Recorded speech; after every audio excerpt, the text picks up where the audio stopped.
My channel. ఏంటి మునక్కాయలు పట్టుకుని నించుంది అనుకుంటున్నారా? మునక్కాయల పచ్చడి చేయబోతున్నా. నిల్వ పచ్చడి ఎలా చేయాలో మీకు కూడా చూపిస్తాను. 500 గ్రాముల మునక్కాయలు తీసుకున్నానండి నేను. అలాగే 100 గ్రాముల చింతపండుని ఒక 20 నిమిషాలు నానబెట్టుకొని అదంతా గుజ్జుగా తీసి పెట్టుకున్నా.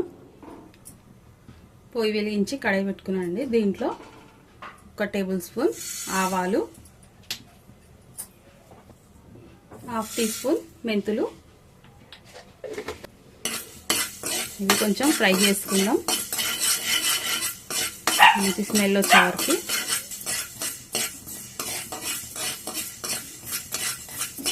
వేగిపోయినాయి కదండి, ఇలా కలర్ రావాలి.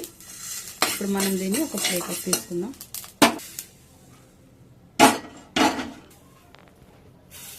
ఈ ప్లేట్లో తీసుకున్నాం కదండి, కొంచెం చల్లారినాక దీన్ని పౌడర్ చేసుకోవాలి. ఇప్పుడు అదే ప్యాన్లో 250 గ్రాముల ఆయిల్ వేసుకోవాలి.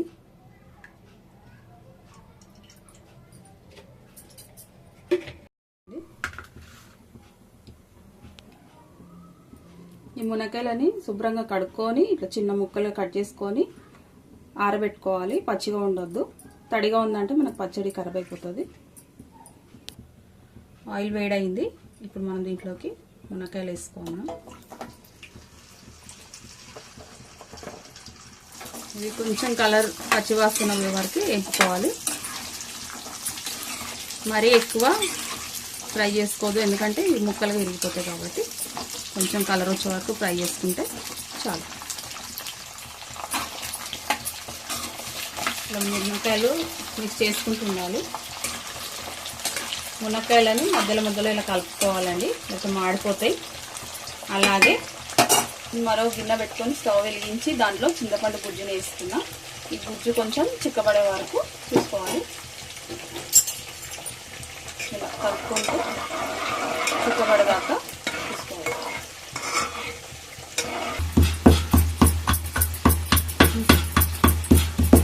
మెంతులు, ఆవాలు ఇలా పొడి చేసుకుంటున్నానండి.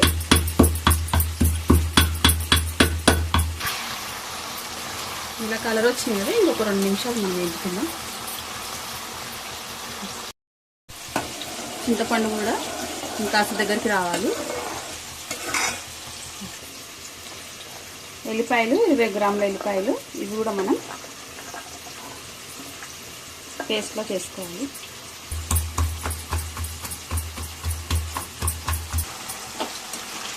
మునక్కాయలు కూడా ఎగుతున్నాయో గిన్నెలోకి తీసుకుందాం.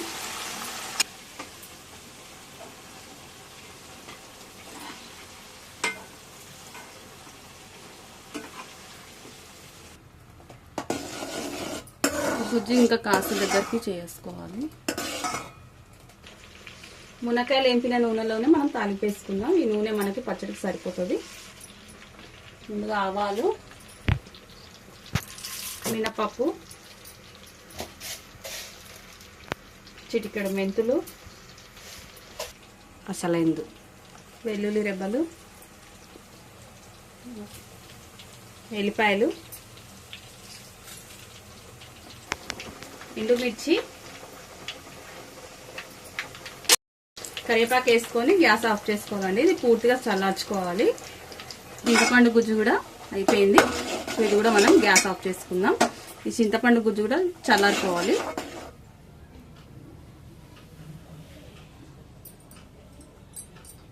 ఇవన్నీ పూర్తిగా చల్లారిపోయినాయి కదా, ఇప్పుడు మనం పచ్చడిని కలుపుకుందాం.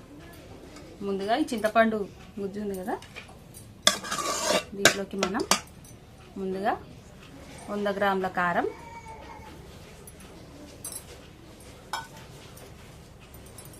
వెల్లుల్లి ముద్ద,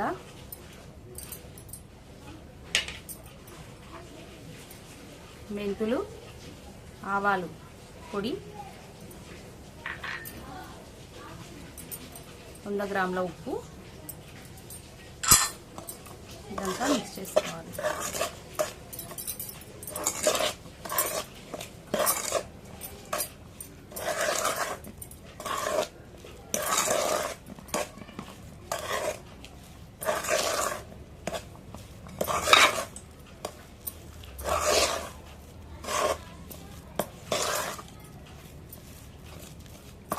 అంతా ఇలా మిక్స్ చేసుకున్నాం కదా, మనం దీంట్లోకి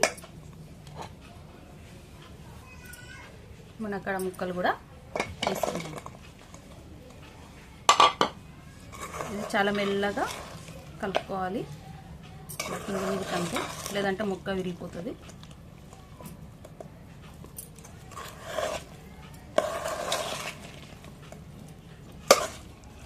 ఇలా అంతా మిక్స్ చేసుకున్నాం కదా, దీంట్లోకి 1/2 టీ స్పూన్ పసుపు,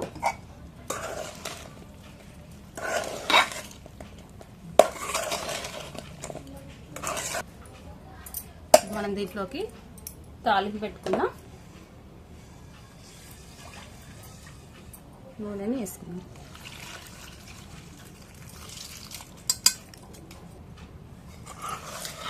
మనం మళ్ళీ ఒకసారి మెల్లిగా మిక్స్ చేసుకోవాలి.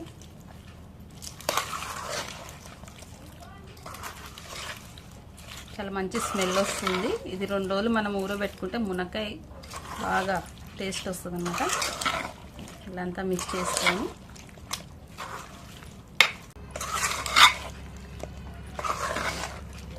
మంచి స్మెల్ వస్తుందండి మునక్కాయ పచ్చడి.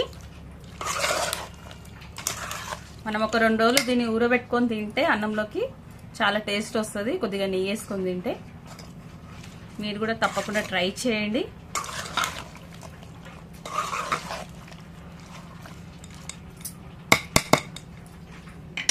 బాక్స్లో తీసుకున్నాను. ఈ గిన్నెని ఇలా పక్కన పెడుతున్నా, ఎందుకు పెడుతున్నానో చూపిస్తా. మనం దీన్ని ఒక 2 రోజుల పాటు పక్కకు ఉంచేస్తున్నాం. గిన్నెలోకి కాస్త వేడివేడి అన్నం వేసుకుందాం.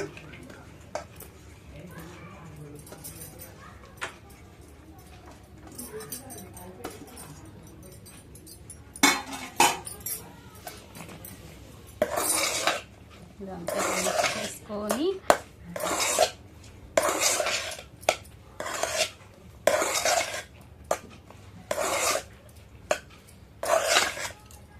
ఇలా పచ్చడి పెట్టిన గిన్నెలో అన్నం వేసుకొని తింటే ఇట్లా ముద్దలు కట్టుకొని నాకే నోట్లో నీళ్ళు వస్తుంది.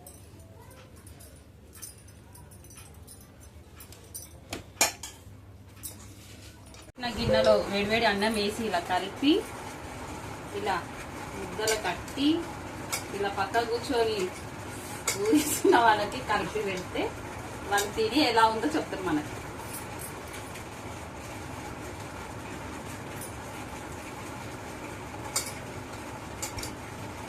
అదేదో పచ్చడి పెట్టిన గిన్నెలో మనం ఇలా అన్నం వేసుకుని టేస్ట్ చాలా బాగుంది.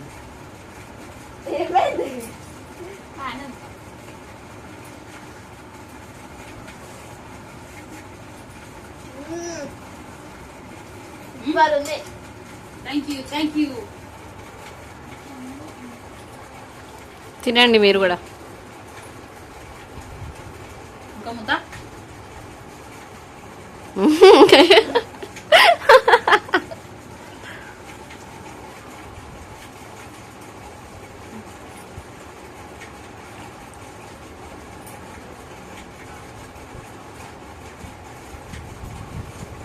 అంతేనండి. ఎంత టేస్టీ అయినా మునక్కాయ నిల్వ పచ్చడి తప్పకుండా మీరు ట్రై చేయండి. ఇలా ముద్దలు కలిపి మీ పిల్లలకు కూడా పెట్టండి.